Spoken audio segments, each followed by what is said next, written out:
शक की सुई हमेशा बहू पर आकर क्यों अटक जाती है। अरे लड़कियों, तुम्हारा तैयार होना कब खत्म होगा।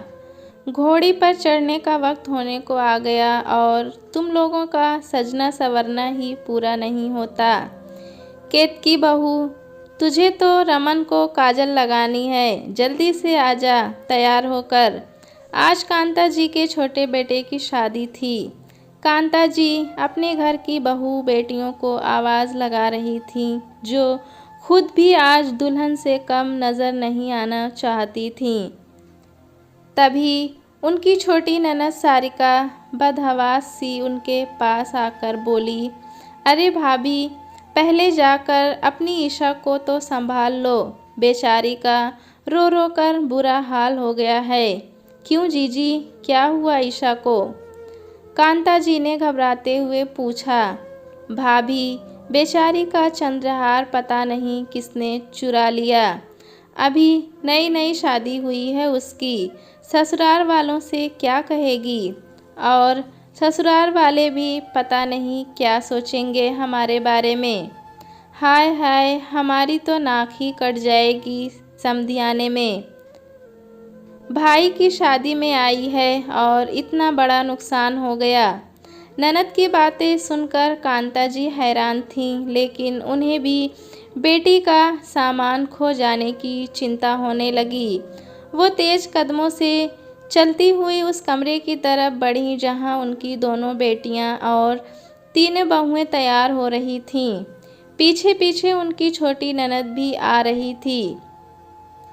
सामने उनकी छोटी बेटी ईशा आंखें सुजाए बैठी थी। माँ को देखते ही फिर से फूट पड़ी। माँ, देखो ना, मेरा चंद्रहार नहीं मिल रहा। मैं तो भाई की शादी में पहनने के लिए बड़ी मुश्किल से सासू माँ की तिजोरी से निकलवा कर लाई थी। सासू माँ तो बार बार यहाँ लाने से मना भी कर रही थीं। अब क्या कहूँगी सबसे वहाँ जाकर। कांता जी बेटी की बात सुनकर हैरान थीं, लेकिन फिर भी ईशा को हिम्मत रखते हुए बोली, अरे बेटा, ध्यान से देख, यहीं कहीं होगा। घर से चीज़ भला कहाँ जाएगी। तेरी अटैची अच्छे से देख ले एक बार फिर से।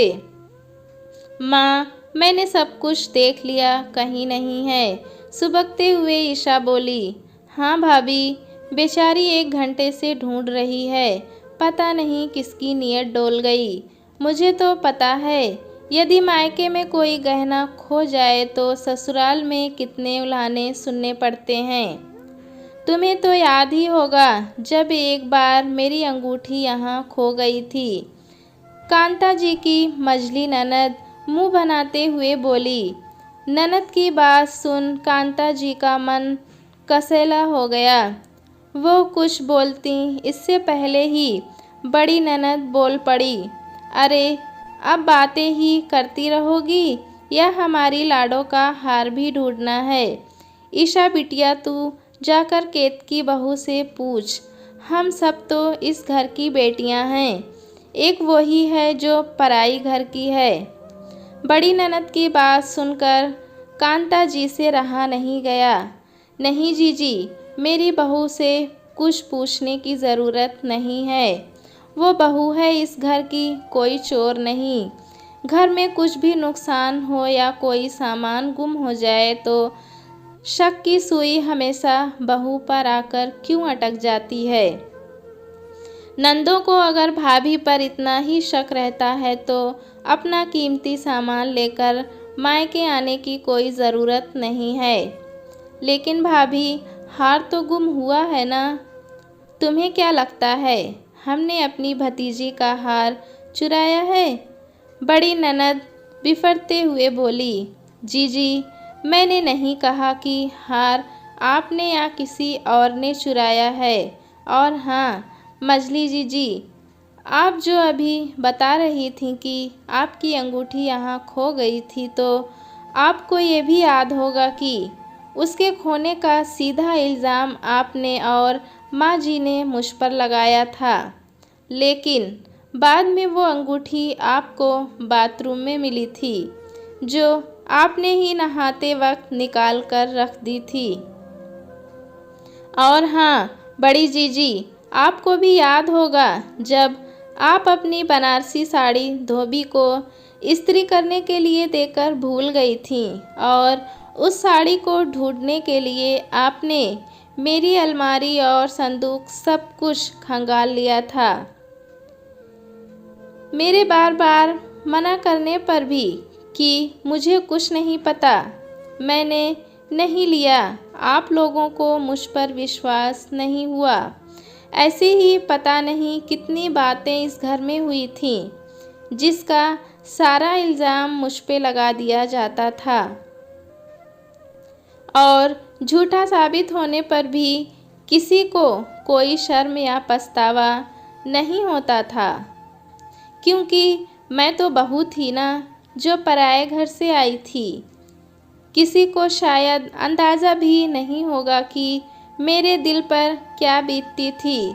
जिस घर को मैंने अपना समझकर सब कुछ छोड़कर यहाँ आई थी, उस घर में ही खुद को सबसे पराया समझने लगी थी, जिसे बिना किसी गलती के हर बार चोर, लापरवाह और न जाने क्या क्या साबित कर दिया जाता था।